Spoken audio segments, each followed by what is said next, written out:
O, ayaw na mga kababayan patulan ng Philippine National Police yung pagtatantrums po ng pamilya Duterte sa pag-recall ng 75 members ng PNP bilang security po ni Inday. Lalo na po yung pagtatantrums ni Inday.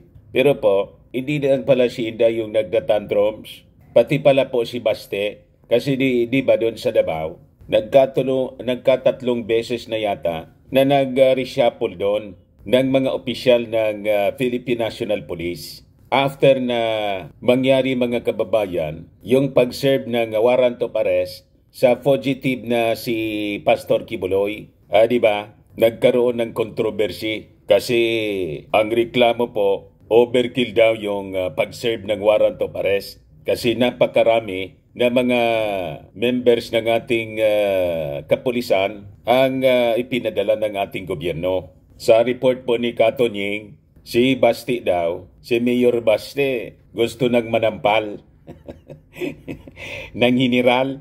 Yan ba? General, sasampalin ni Mayor Basti. Gusto nang manakit mga kababayan ni Basti. Pero po, yung ating kapulisan, sabi nga natin mga kababayan, they are highly professional. Ayaw na nilang patulan ang mga pagtantrums ng mga Duterte. Lalo po ni Inday. Ito po, sabi dito sa latest report ng Philippine Daily Inquirer, PNP Chief, Ma'am on Duterte's letter. Di ba nagpalabas ng open letter si Inday accusing the PNP ng political harassment?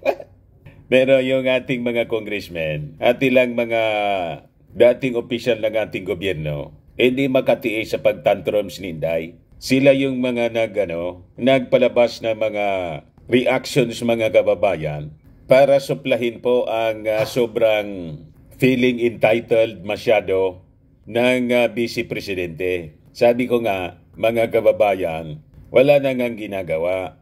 Pero gusto pa niya mga kababayan ng santambak na security kung hindi makapala. Ano ang tawag ninyo mga kababayan dyan? Tapos, ang malala, yung mga supporters po, nagpalabas din ng open letter. Masyado pong napaka-arugante ng pakasulat po ng kanilang open letter. Ayan po, basahin ko mamaya sa inyo yung open letter ng mga supporters po ni Inday. An open letter to the PNP chief. Yan o, tinawag lang si General Marbil na Romel Marbil. Mga walang galang po. Ganun katindi. Pero maganda to, mga kababayan, para lalong makilala natin kung sino itong mga taong ito, mga kababayan. Kung anong klaseng mga tao ito. Siyempre, ang latay nito, lahat kay Inday, like leader, like supporters, like followers. Di ba? Pag yung leader po walang manners, walang good manners in right conduct, natural yung mga supporters, ganun din. Birds of the same feather, mga kababayan, sabi nga, flock together. Sama-sama din sila. Siyempre yung mga taong walang urbanidad. Natindihan niya, Mr. Maravillas, ang description mo. Mas maganda siguro, mga uncivilized. Di ba? Siyempre, sama-sama. Mga ugali po, parang mga Hamas. Di ba? Sasama ng mga bibig, ang sasama ng mga ugali. Walang GMRC. But before ko mga kababayan ibigay sa inyo yung full story ng mga balitang yan, click subscribe muna dito sa ating YouTube channel and hit the notification bell para lagi po kayong updated sa mga kaganapan dito sa ating bansa. Like and share na rin po ninyo ng ating video at huwag na rin po ninyo na skip yung ating mga commercial ads para tuloy-tuloy lang ang pagunlad ng bagong Pilipinas. Sa mga naghanap po ng malinis in spaces fitness gym, pumunta lang po kayo sa aming Colossal Fitness Gym. We also offer Grab Car Rental with our brand new 2023 model ng Toyota Innova. We also accept booking for those who are planning to travel via PAL, Cebu Pacific, and other airline companies, and bills payment for Meralco Bills, PLDT, etc. Ang Colossal Fitness Gym is located at 3rd floor Security Bank Building, Landco Business Park, Legazpi City, Alpan. For inquiries, look for Chilon Maravillas. Contact number 0966-802-0949. Yan po yung aming Innova. Lagi na pong matao sa amin.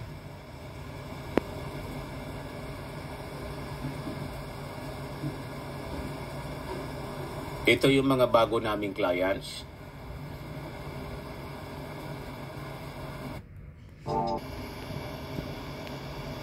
Mga British stories po sila. Ito international. Na-set up na rin po yung mga bago naming gym equipment. May treadmill na rin po kami. Ito naman po yung bagong product naming binibenta online. iGlow Serum. Made in South Korea po siya. Whitening po siya. Tingnan ninyo ang epekto sa aking anak na architect entrepreneur. Sa mga inquiries ninyo, dumiretso na lang kayo sa kanyang messenger, Riz Maravillas on FB. Ito naman po, Firmax Firming and Lifting Cream, pinapahid po sa mga pulses in affected area. Mainam po ito sa paninigas na mga kasukosuan, pati sa mga pains. Ito naman po, Automax Radiant Serum. Sa mukha yung application, anti-aging po siya. You will look 10 years younger than your age. Sa mga cancer patients naman po, baka lang gusto ninyo itong i-try. Name siya red mixed fruit drink. Hindi man po siya gamot, food supplement siya.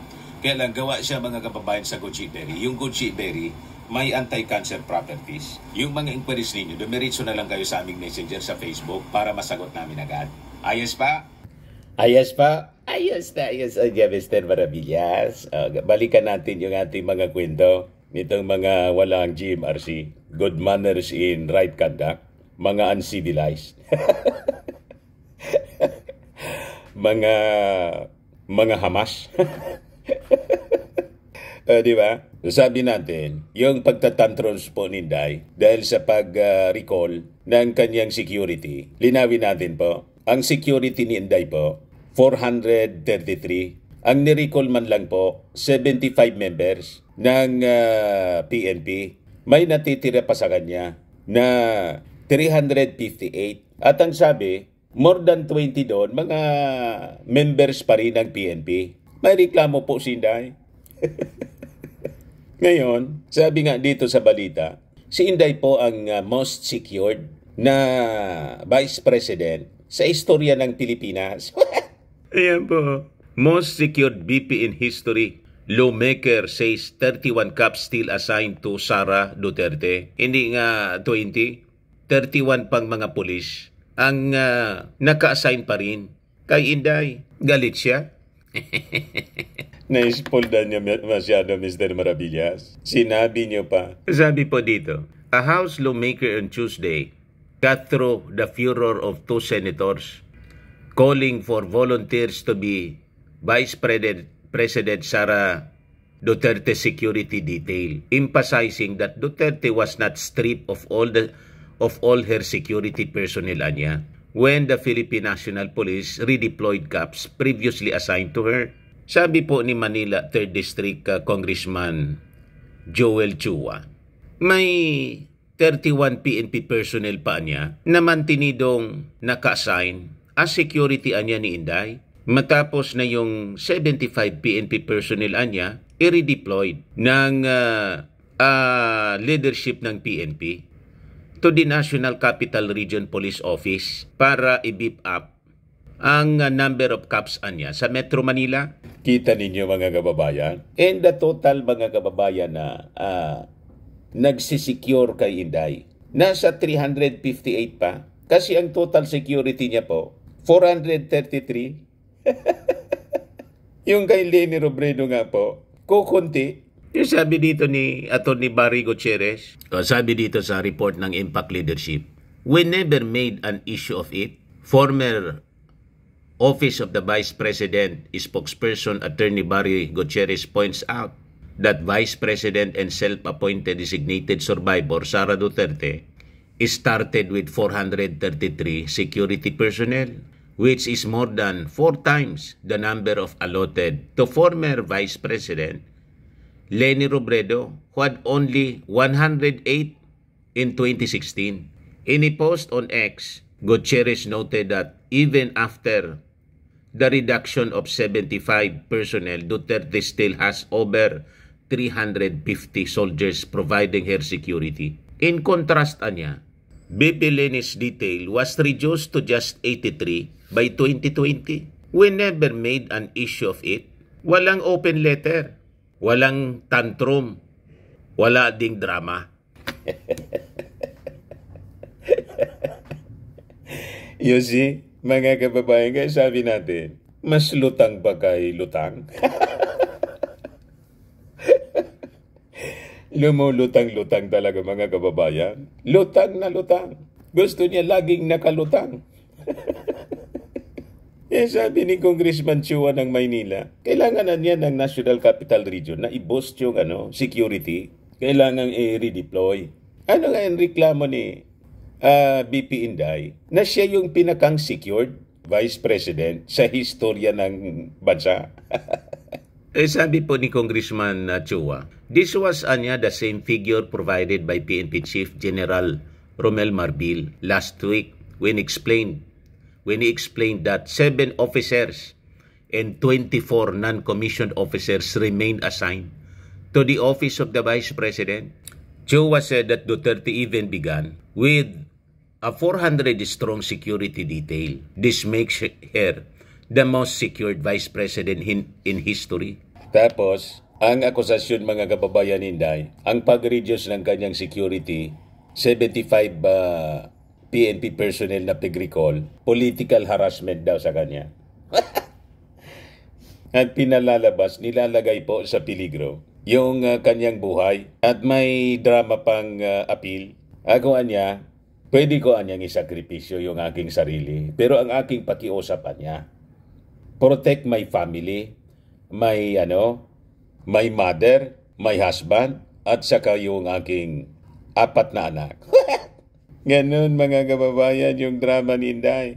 Pinalalabas mga kababayan na may gustong magurgur sa kanya at gustong idama yung kanyang buong pamilya. Ganun ang pinalalabas sa drama ni Inday mga kababayan. Yes, sabi po ni Chua, the reassignment niya of the 75 police does not have the markings of a political move and may be a way for Duterte to divert attention from her recent personal trip to Germany during the onslaught of Typhoon Karina. Ibig sabihin, nililihis ni Inday yung atensyon doon sa kapalpakan niya, yung misjudgment niya na on the height ng onslaught ng Typhoon Karina po, nilayasan niya yung kanyang mga supporters.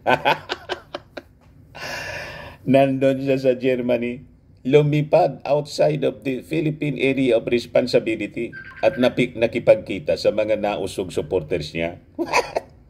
Ganon mga kababayan. Ito po, sabi ni Congressman Chua, wala namang pamumulitika akong nakikita niya, but baka mamaya dinadivert lang po niya yung issue dahil naalala po ninyo, siya po ay sumagot dito noong pumutok po yung issue na siya po ay nagpunta po sa Germany sa kasagsagan po ng bagyo. So tingin ko dinadivert lamang po niya yung issue na sa tingin ko dapat hindi naman po dapat lahat pinupulaan natin ng politika.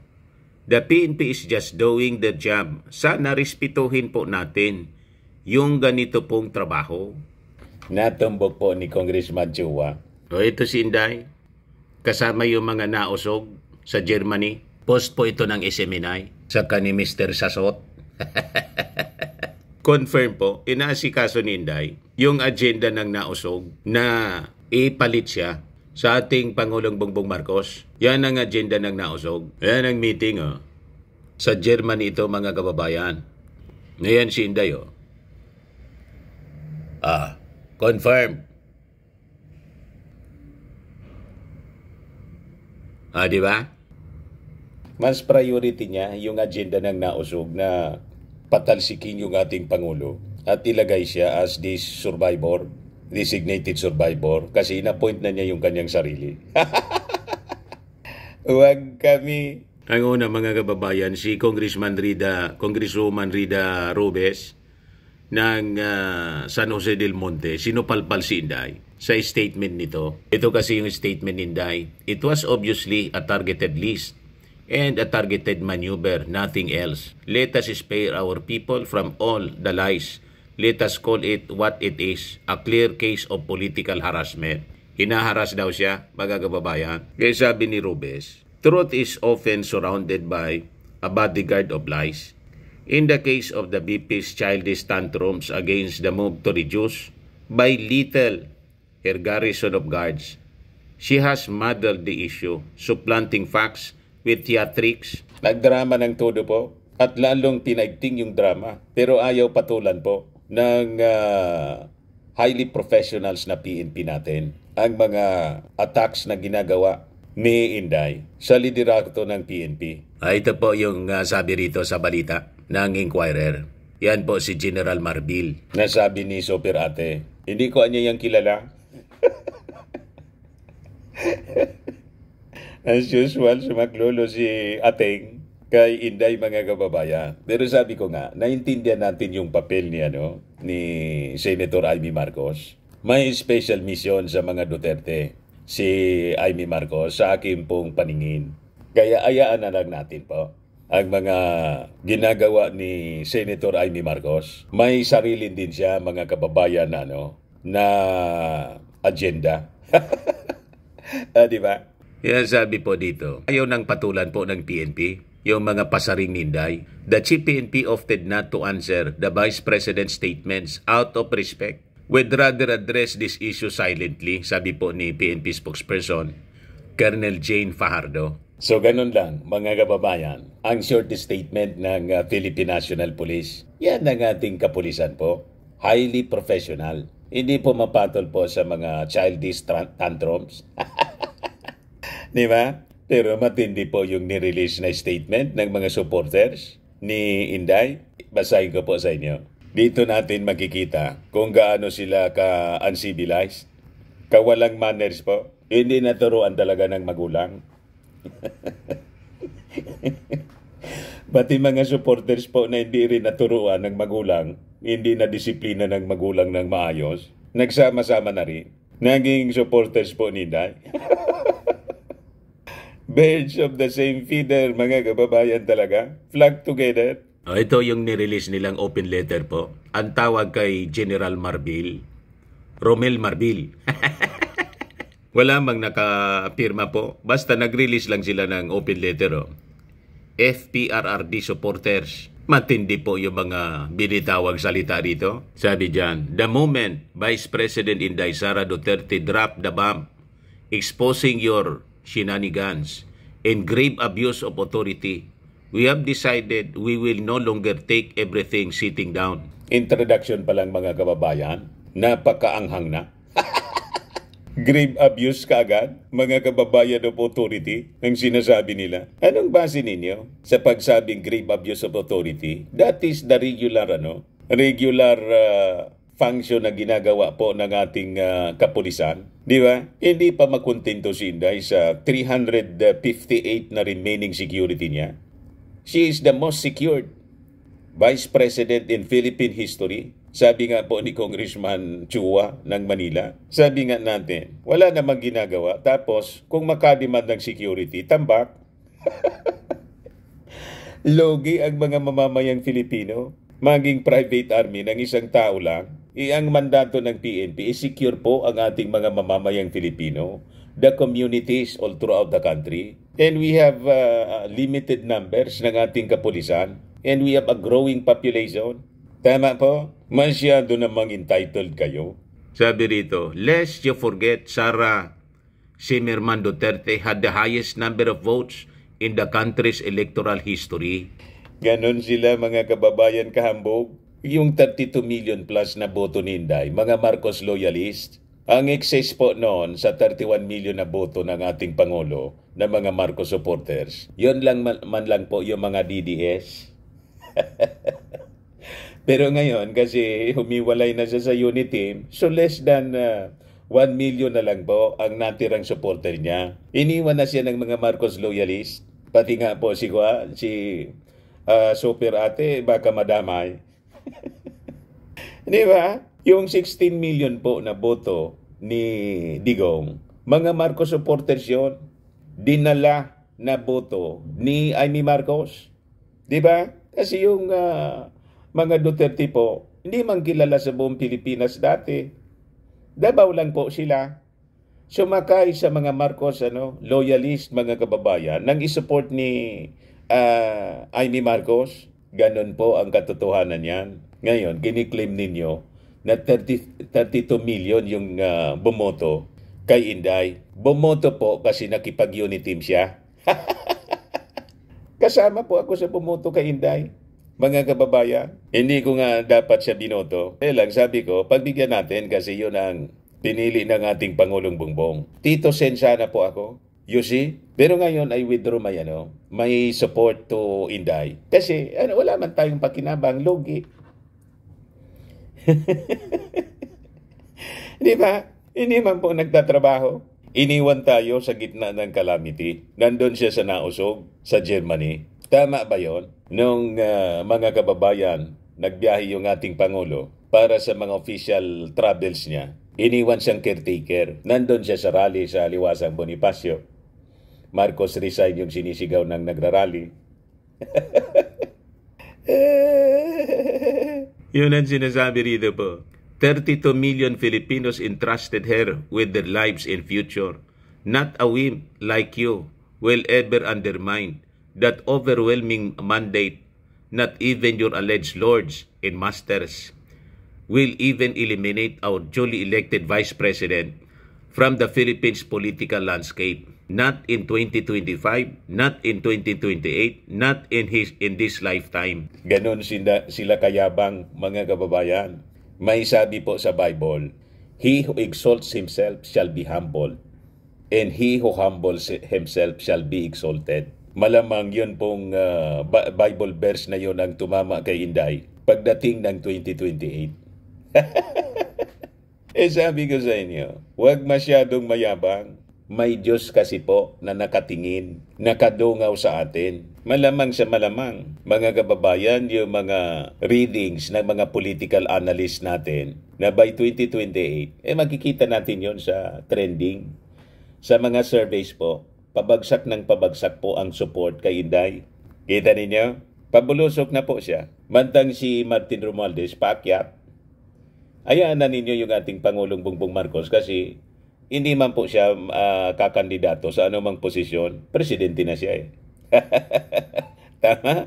Sabi nila dito po sa open letter, while we understand that you are just a pawn, matindi ang description kay Marbil, pawn lang daw po. In the grand scheme of things, allegedly, we would like to remind you that you took an oath to serve and protect the Filipino nation. BP Inday has given us the assurance that you taking the majority of her security personnel would never be a hindrance for her to perform her duties. We knew that she did that to calm down the angry Filipinos who have become witnesses to your blatant disregard of due process and human rights. Huwag niyo pong idamay yung buong Filipino nation, buong mamamayang Filipino. Kayo man lang po ang nagagalit. Di ba? Ilan lang po kayo? Hindi nga kayo makaipon ng more than 1,000 members ng kahit nga po mga supporters na ninyo. Makikita ninyo makikita natin sa mga nausog rallies ninyo. Di ba? Nung suna po, ilan lang yung pumunta sa Liwasang Bonifacio. Doon sa EDSA na gusto ninyong mag-people power, ang nandun si Jonathan Morales man lang. Nag-away-away pa. Kasi si Jonathan Morales ngayon, yung PDEA agent po, na nag-imbento ng PDEA leaks, ina-accuse na ngayon na Trojan horse.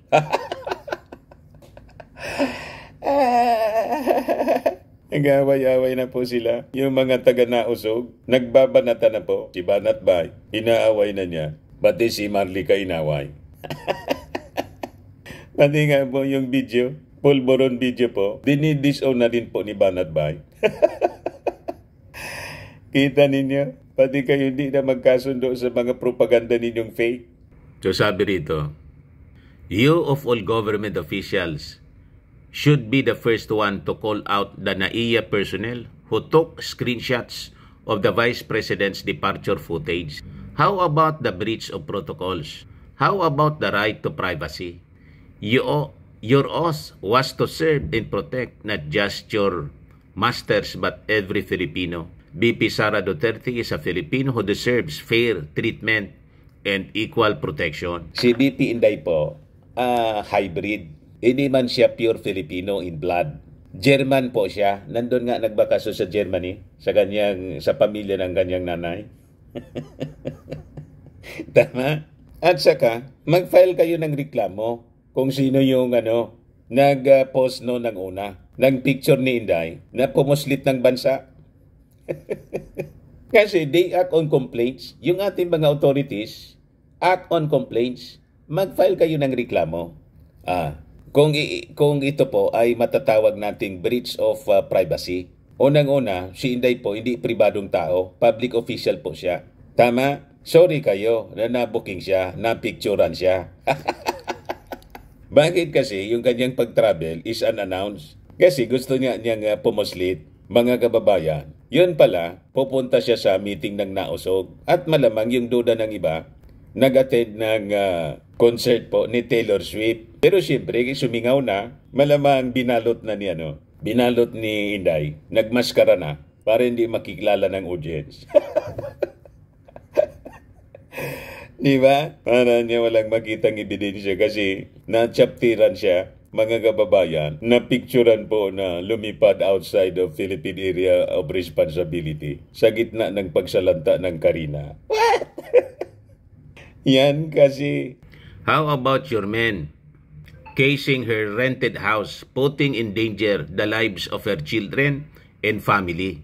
How long will you remain under the influence of those who seem determined to remove the woman who has taken a stand against a troubled administration you're associated with? Ina-accuse ninyo yung PNP na yung mga polis, siya yung involved sa casing kay Inday. Pagkatapos, hihingi kayo ng protection galing sa kapulisan. Anong klaseng pag-iisip yan? Damor na dapat, ang demand ninyo, wag na siyang isecure ng PNP kasi may duda kayo sa members of the PNP under General Romel Marbil, kinikasing si Inday.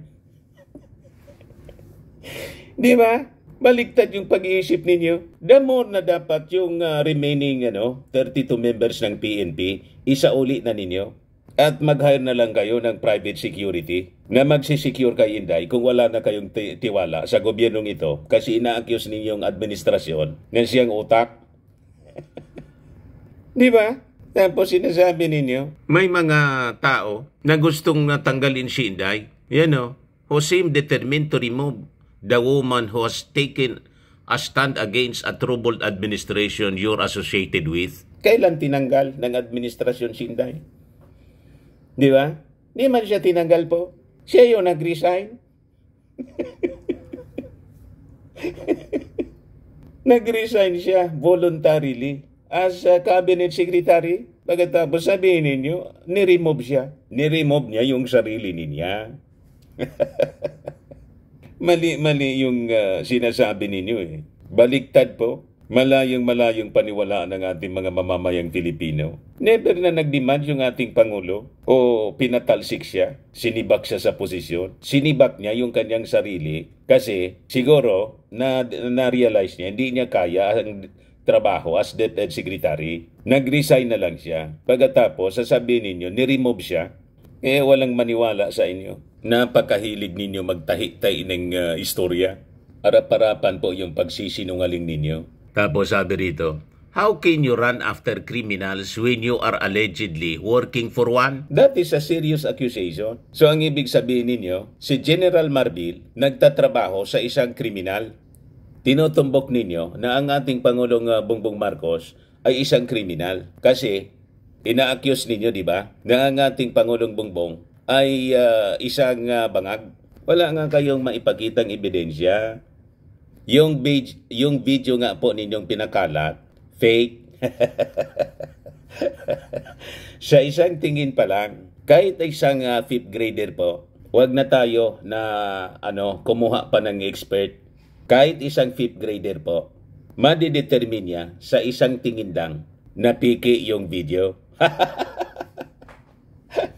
Kaya ganyan ang gagalaiti. Despite ng pag-viral ng video, siyempre curious yung mga tao, tiningnan nila. Hindi na ngahulugan na nag-viral yung video, naniniwala doon sa pinakalat ninyong video, yung milyon-milyon na nakakita. Na-discover ng milyon-milyon na fake nga. O, di ba? Kung naniniwala kayo na si General Marbil naglilingkod sa isang kriminal, di yung pinaglilingkuran ni General Marbil na kriminal, kasuhan ninyo. Di ba? Just like yung mga dilawan, pinaila ng kung ano-anong kaso. Yung dating Pangulong Ferdinand Edralin Marcos, ngayon yung close to 1,000 cases against the Marcoses. O di ba? Lahat po aros naubos na, binasura ng korte sa buong mundo. Kaya kayo, hanggang propaganda na lang, false accusation. Sa bagay, it is prophesied in the Word of God. In the last days, talagang ganon ang magiging ugali ng mga tao. Madaling mag-akusa. Ngayon mga bashers ko po, pinapabayaan ko lang kung ano-anong inaakusa sa akin. We are living kasi po in the last days mga kababayan. So we are living in perilous times. Yung mga tao, dinescribe na masasama ang ugali. At kasama doon, yung madaling mag-akusa. 2 Timothy chapter 3 verse 1 to 13. This know also that in the last days, perilous time shall come. For men shall be lovers of their own selves. Parang sinday lang. Covetous, boasters, mga mayayabang, proud. Tingnan ninyo yung sulat ng mga supporters ni Inday. Napaka-arugante po. Ang yayabang. Hindi tayo nagtataka.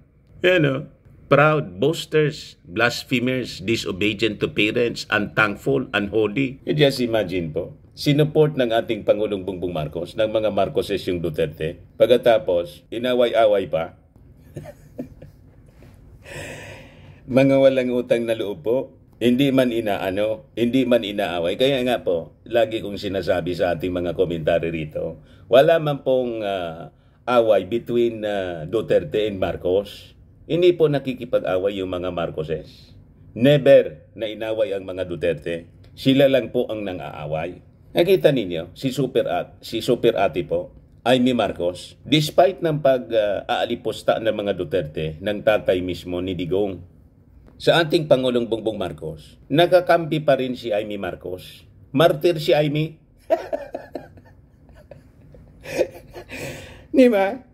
She has to protect kasi the Marcos family, and that includes the President Bongbong Marcos. Kaya sinasacrifice na lang niya ang kanyang sarili. Nagpapakamartir si Amy Marcos. Di bali siguro siya matalo. Baka sa 2025, di na iboto ng mga Marcos loyalist si Amy Marcos sa galit sa kanya. Kasi imbes na kumampi sa ating Pangulo, kinampihan ang mga Duterte. And until today, kinakampihan si Inday. You see? So ang mga Marcoses po hindi nangaaway, sila lang po ang inaaway. Walang plano ang mga Marcos makipag-away sa politika. Never na nakipag-away sila. Kahit sa mga dilawan, hindi nila inaaway. Mga Aquino nga po. Kita ninyo, si Chris Aquino, yung dalawang anak, bumisita po kay Lisa Marcos. Kasi related pa pala. Mga pamangkin.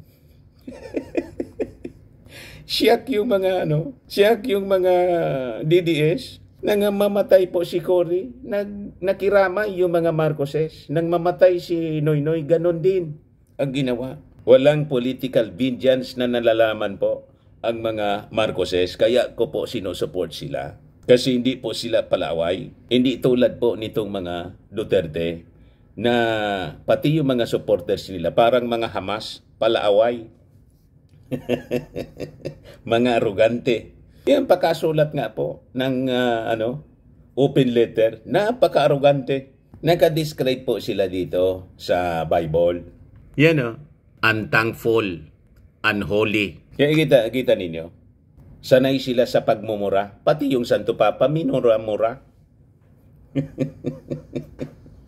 Pero yung political advisor niya, mga kababayan, spiritual political advisor, una, yung dating pari, si John Ibasco, pari na nagrebelde. Tapos spiritual advisor po, si Pacquiao.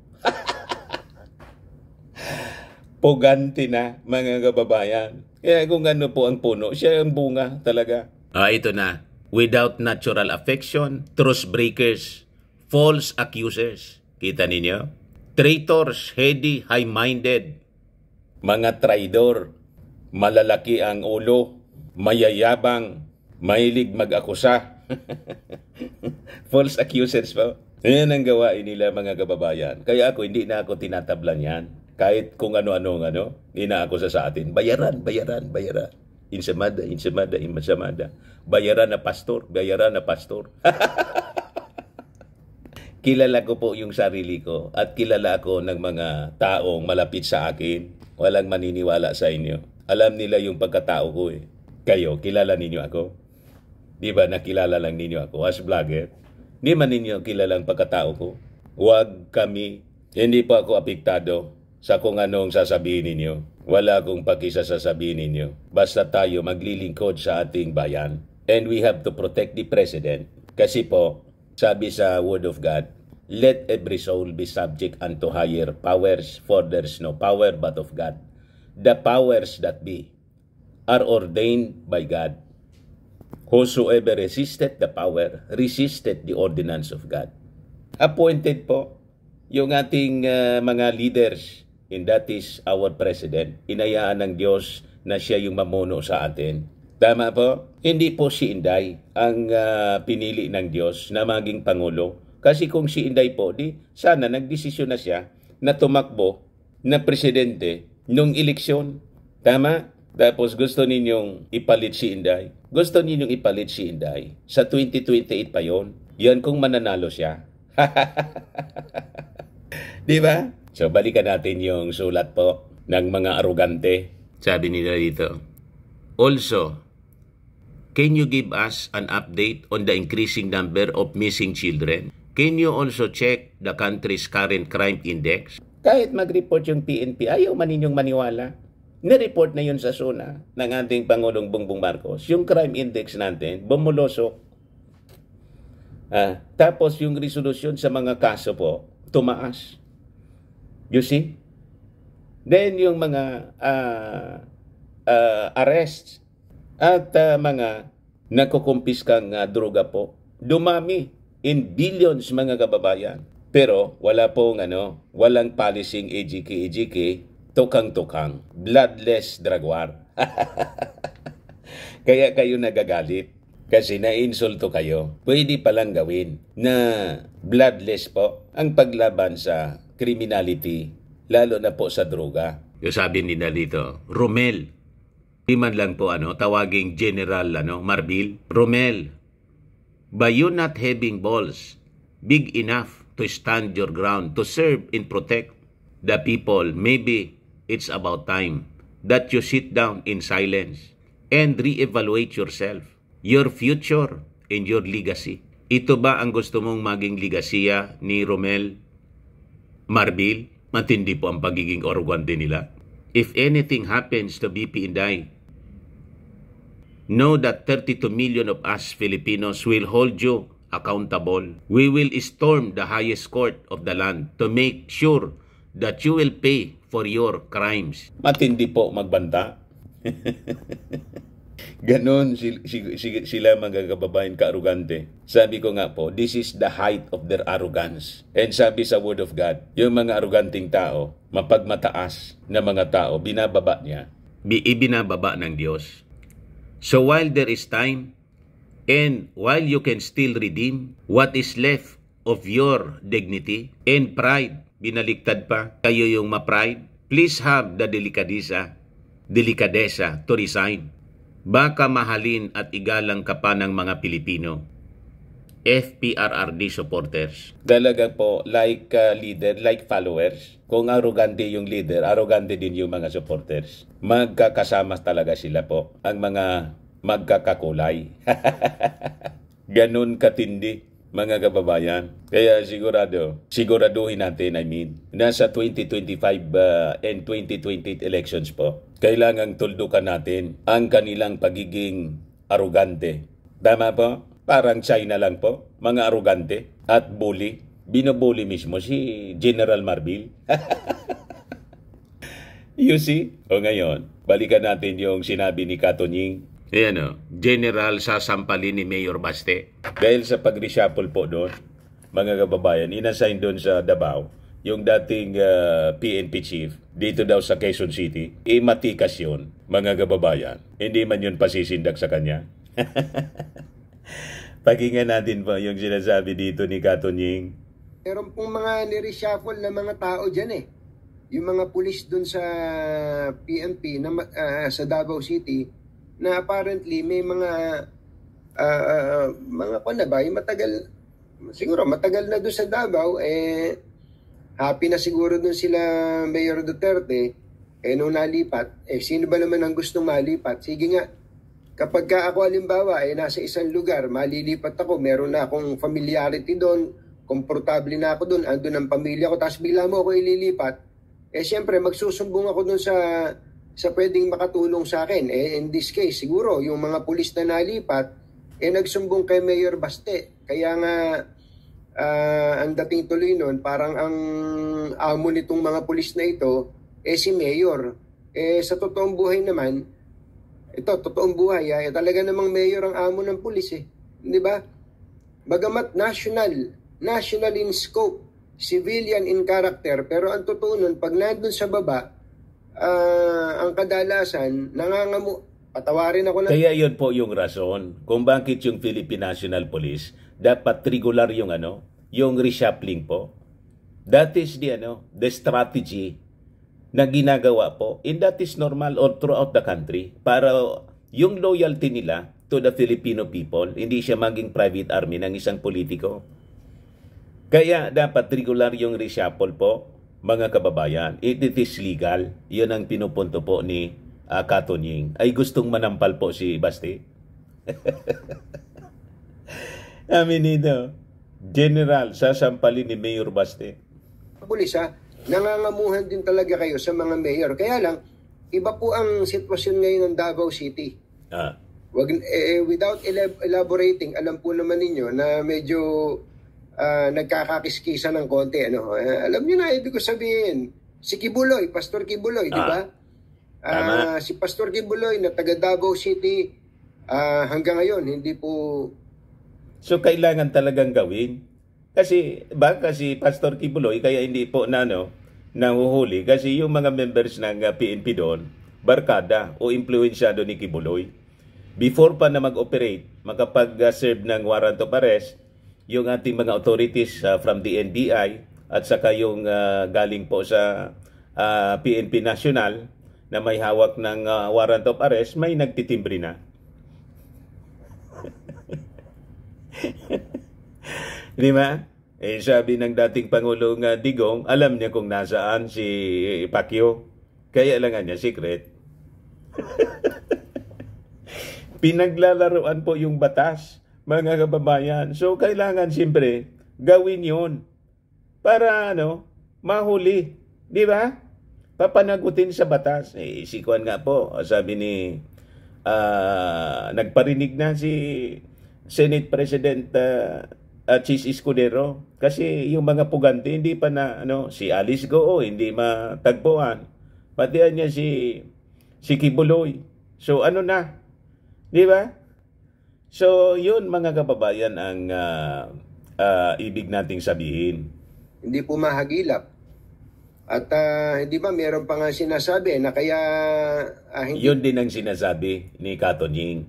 Makapenetrate ng gusto ang mga pulis dyan, bago pa dumating yung mga pulis, may mga pulis na nagtitip kay Kibuloy na darating yung mga pulis. Sa mga nasusunog. So, kumbaga, nagkaroon tuloy ng konting question sa trust sa mga pulis na matagal na doon.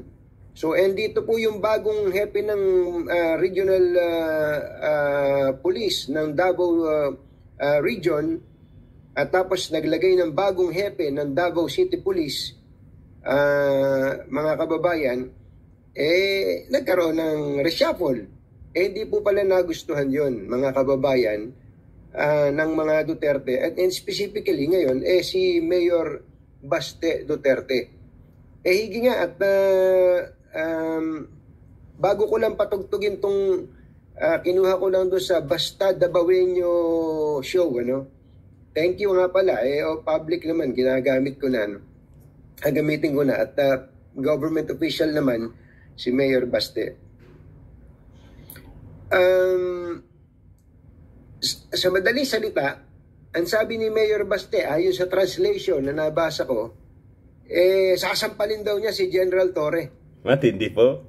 Sasampalin daw niya si General Torre. Dahil kung ano-ano sinasabi tungkol sa Davao City. Tapang, ano? Tapang talaga ni Mayor Baste. Yan ang mayor, matapang. Mananampal daw siya ng general. Yun daw po ang gusto niyang gawin. Manampal ng general. Sagot naman po ng at tinawag general. Pa niyang buwang. Hilig nila magsabi ng ganun, buwang. Yung sagot naman po ng general, professional niya ako. Hindi ako pumapatol sa ganyan. Pero niya, yung pananakot, yung sabihin na niya yung pananakot, that is one thing. Pero yung gawin niya yung pananampal mismo, yung aktual na pananampal, ay another thing. Malalim po, mga kababayan, yung sagot ng general.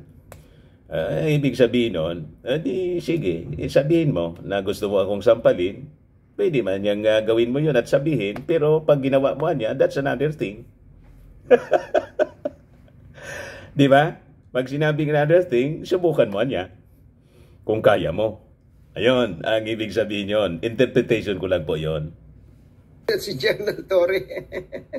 General Torre po ang pangalan. Pero I think yung aking interpretation sa kanyang sinabi po ay malapit sa katotohanan. Pero orin nga po natin ang bahagi po ng panayam na ito dyan po kay Mayor Baste Duterte, no? Dali lang po ayusin ko lang. Ayusin ko lang. Ayusin ko I-replay lang. niya po. Kaya lang, ito. Bagay hindi natin maintindihan. Kaya may translation po. Kasi salitang Davao. Yan. Ito po siya. Natatanaw niyo na. Mayor, kami. Yan o. 3-minute response niya na los-los. Nagpa-press con siya. What will happen will happen. Manifest global. Not prevent crime anywhere or in any place in the world. It will happen. Ay, teka muna. Teka muna, hindi pa pala ito. By the way, si General Torre po, mga kababayan, sa Quezon City Police, ang una po niyang ipinatupad at ginagaya po ngayon ng ibang mga police district, yung pong tinatawag na 3-minute response. Ano? Yung bang pag merong itinawag sa kanila, andyan kagad yung police sa loob ng 3 minuto. Mabilis. Kasi meron silang system na ginawa. Gusto po niyang gawin yon sa Davao City. Kung narinig nyo, yung sinabi ni Mayor Baste, parang hindi siya convincing dun sa kung ano yun, sa 3-minute response na yun. Anyway, hindi pala yun yung una kong paririnig sa inyo. Yung munang dahilan kung ba't siya nabubusit kay... O, ito na yung statement ni Mayor Baste. Do a massive reorganization of the police force in Davao City. And for the longest time, historically, these men have performed very well. Outstanding ang Davao ever since. Di palagi ako, nag-ato na this person, individual, who is a general, appointed as RD, comes here with his so-called intelligence. Kanya mag-conclude siya o ginunana. Ambot. During sa yung meeting ni Colonel Mark. Ayun, yun po yung pahayag niya. So, naintindihan, sa madaling salita, nabubusit siya kay General dahil nag-reshuffle ng mga tao, yun daw mga tao na yun, magagaling naman. Yung mga pulis po ang tinutukoy niya. And dito po yung susunod na dahil po sa pagkabusit niya kay General Torre, meron po siyang binanggit. Ito po, mga kababayan. Gusto nang Ito na manakit. yung sinasabi ko, yung mga mga kababayan nating marunong magbisaya, translate nyo para sa amin to. I need you. I need your translation. And dito po. 3-minute response niya na los-los. Los-los daw. Oo. What will happen. Hafiz Nova not prevent crime anywhere or in any place in the world. It will happen. Unless yung isa ka magaling sa kabarangayan na magaling, conflict is always there. That's the reality of life. Yan po, Bot niya. O sa, isa ka muna sa Teresito, kung saan na yung mga 3-minute response, has anything changed? Tapos nagmumura pa siya. And what do you want? Does he want us to expect na pag-abot sa buwanin? After a few months, tungkol sa ayang giingon niya, ayang 3-minute response, mahuman na ng problema ka na, then show us. Months, tungkol sa ayang giingon niya, ayang 3-minute response, mahuman na ng problema ka na, then show us. How maga ka? Pagmumura yun po. Niya sa paong tawanan, kita sa paong tawanan. Pag mo pala ni Scott, paong Local dialect, di maintindihan. Usa na sa mga ambisyon ng pinabuhay mga general na May translation siya. Kami na ko sa sa'yo. Kesa pa na. Na ang ibig sabihin, gusto niyang sampalin po. Pati yun. Wala kang paminaw niya. Pati yung mga interview. Abot sa diri nga nasa preconceived Kanala. Very unclear pa. preconceived narrative sa nakita niya kuno nga datos aning atong lugar without even comparing it to anywhere else in the Philippines. Ayun po mga kababayan, ang ating Actually, ewan ko kung narinig nyo na yung 3-minute response na yun. Pero kung hindi... Ngayon, ito yung response kasi tinext ni Katonying mga kababayan yung general. Nag-text ba kay Katonying po? Basahin na lang po natin. Ayan po. Boss, hindi na ako sasagot on air. Pakisabi na lang na nakausap niyo na ako offline at ito ang sinabi ko. He is not worth responding to. Hindi ko alam ang frame of mind niya nung sinabi niya yon. Professional akong pulis. But let me make this clear. To threaten is one thing. But to actually do it is an entirely different thing. Di ba mga kababayan, malinaw po ang mensahe, malalim. So ito yung balita. General Torre refuses to dignify Baste Duterte's tirades. Siya po si General Torre, Nicolas Torre, dating QCPD chief. Yan ang itsura niya po. Matanda na. Hindi siya pumapatol sa mga ganong uri ng mga pananalita.